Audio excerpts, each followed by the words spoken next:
Hello. Radhe Radhe गुरुजी। जी। आपके चरणों में कोटि कोटि प्रणाम। खुश रहिए। गुरुजी, हमारे एक कष्ट है जो कष्ट हमसे हल नहीं हो पाता है। कष्ट है आपको? जी। कौन सा कष्ट है? गुरुजी, हम यहाँ लखनऊ है तो बिहार के, लेकिन लखनऊ में रहते हैं और मायावती जी का कॉलोनी हमें मिला है। तो हम वहाँ पर रहते थे, तो सुबह उठते थे तो छोटा सा बगीचा था, तो उसमें हम जाते थे फूल लाने। तो फूल लेके रोज़ आते थे, लेकिन एक दिन हमको ऐसा लगा कि वहाँ पर नीम का पेड़ नहीं लगा है, सरकारी पेड़ थोड़ा सा लगा था वहाँ पे, तो हम एक नीम का पेड़ ले आकर वहाँ पर लगा दिए। और उसके अच्छा नीम का पेड़ लगा दिए, फिर क्या हुआ? तो क्या हुआ कि उस कॉलोनी में ये कि मुस्लिम रहते हैं, तो वो बोले कि हमको बुलवाएं अपनी लड़की से और कहें कि गुड़िया की मम्मी आप ये नीम का पेड़ हटा दीजिए, नहीं तो आपसे हमें बहुत बड़ा दुश्मनी लेना पड़ेगा। पर हम इस बात को समझ नहीं पाए कि क्या चीज़ का वो हमसे दुश्मनी लेंगे। हम उनको बोले कि ठीक है, अगर आपको इतना ही दिक्कत है तो हमें पहले जानते तो हम पेड़ नहीं लगाते, लेकिन अब जब लगा दिए तो हमारे धर्म में कोई भी पेड़ उखाड़ना तोड़ना नहीं है, ये तो खास करके नीम का पेड़ है, तो फिर आप नहीं हटाएंगे तो बहुत आपसे बहुत बड़ा हमें दुश्मनी मोड़ना पड़ेगा। हम कहे हमें नहीं समझ में आया कि वो क्या दुश्मनी लेंगे हमसे। उसके बाद में हमको दिमागी टॉर्चर वो करने लगे, बहुत परेशान करने लगे। हम बहुत परेशान रहते थे, तो अपनी बिटिया को कहते थे, ज़्यादा परेशान हो जाते थे, हम कहते ज़रा सा भक्ति गाना लगा दो। तो भक्ति गाना सुनने से हमें थोड़ा अच्छा लगता था और फिर बहुत मतलब उसमें हमें तसल्ली मिलता था।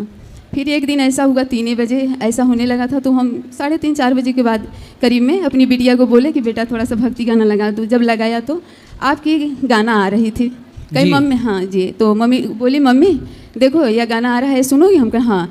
मतलब बहुत वो मतलब ऐसा कहे देखो कितना बड़ा मतलब अच्छे, अभी बहुत कितना इनका उम्र कम है, बहुत अच्छा भक्ति गाना गा रहे हैं, देख लो। तो हम कहे ठीक है लगा दो। जब लगाए सुने उसके बाद में आपकी कथा शुरू हो गई। कथा हम सुनने लगे, हमें बहुत अच्छा लगा, मेरे बच्चे पर भी बहुत प्रभाव आया। हम बहुत अंदर से शक्तिशाली बन गए और उनकी बातों से चाहे जितना हमें दिमागी टॉर्चर करें, फिर हमें उसे कोई दिक्कत उतना नहीं होती थी। हम खुश रहने लगे और कहें कि ठीक है हम कम दिन यहाँ रहेंगे। मेरा बेटा है, 3 बेटी है गुरुजी, 1 बेटा है। अगर बेटा जो है कि पढ़ाई कर रहा था, उसका ग्रेजुएशन चल रहा था BA तो का। अभी प्रश्न क्या है, सब ठीक है ना घर परिवार में? नहीं तो सुनिए ना, जरा सा लंबी कहानी है, बहुत दिन से थोड़ा शॉर्ट करके बताइए। नहीं थोड़ा तब समझ में आपको आ जाएगी। हाँ, बताओ। तो क्या हुआ कि हम सोचे कि मेरा बेटा काम नौकरी करेगा और वो गाना का भी तैयारी कर रहा था बहुत अच्छा, तो हम कहे कि आगे निकल जाएंगे यहाँ से, हम जगह छोड़ देंगे, ठीक हो जाएगा। फिर जब देखा कि हम कथा सुन रहे हैं और हमारा बहुत अच्छा प्रभाव अंदर आ रहा है, तो मेरे बेटा को परेशान करने लगा, वैसे ही दिमागी टॉर्चर से करने लगा इसको।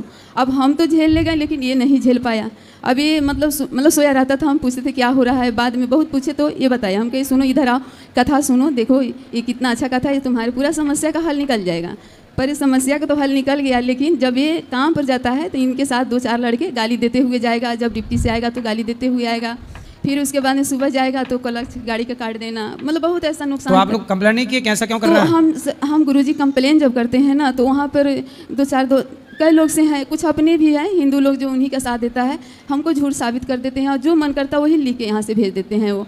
तो मेरा कोई सुनवाई नहीं होता है, पर तो नई समस्या का हल हुआ तो हम कहाँ जाएँ? देखो यही है, हिंदू लोग जहाँ रहते हैं वहाँ भी संगठित नहीं है, और मुस्लिम जहाँ रहते हैं वो संगठित होकर हिंदुओं को परेशान करने लग जाते हैं, और हिंदू लोग संगठित हो नहीं पाते। तो आपके बेटे को क्या दिक्कत है बताओ? तो इनकी वो झेल नहीं पा रहे हैं, बात कराओ। तो थोड़ी सी गुरुजी और बात है, तो हम क्या किए, इनको लेकर आपके पास यहाँ आने लगे। तो 3 लड़की है हमारी, तीनों बेटी को भी ले आते हैं, कभी 1 कभी 2 के, कथा सुनवाते हैं बेटा को भी, और अपना रूम भी यहाँ हम देखें कि रूम हमको मिल जाएगा, तो हो सके कहीं आपकी चरणों में कहीं इसको जगह मिल जाएगा। इससे बाजा भी बजा लेता है, जैसे ढोलक भी बजा लेता है और गाना भी गा लेता है। तो बात कराओ जी, थोड़ी सी और थोड़ा जल्दी करो, सबको बात करनी है जी, बस बाकी सब बात ऊपर कर लेना, बैठेंगे प्रश्नोत्तरी में केवल प्रश्न करना। हेलो जी गुरुजी, आपके चरणों में कोटि कोटि प्रणाम। जी बताओ।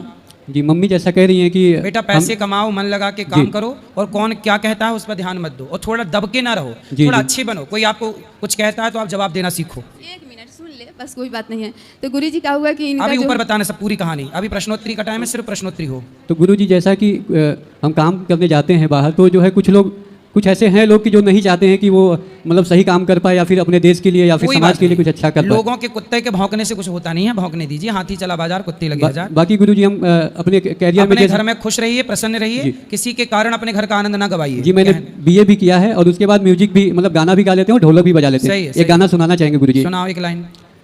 जिस धरती पे रहते ब्रह्मा विष्णु शिव महेश है, जय श्री राम जय श्री राम जय श्री राम राजा राम। जिस धरती पे रहते ब्रह्मा विष्णु शिव महेश है, राम से राष्ट्र है, देव से देश है। राम से राष्ट्र है, देव से देश है। राम से राष्ट्र है, देव से देश है। राम रोम रोम में है, कृष्ण कण कण में समाए। रहेंगे राम के होकर, भले कुछ भी हो जाए। बेदर्दी दीपक खेसारी का यही उद्देश्य है। राम से राष्ट्र है, देव से देश वाह, है। सुंदर। राम से राष्ट्र है, देव से देश है। सुंदर, बढ़िया। मन लगा के काम करो, पैसे कमाओ, और किसी के चक्कर में कहने से प्रभावित ना होइए। मन लगा के खूब काम करिए, डरने का नहीं, काम करने का। जितना डरोगे दुनिया उतना डराएगी, इसलिए डरने का नहीं।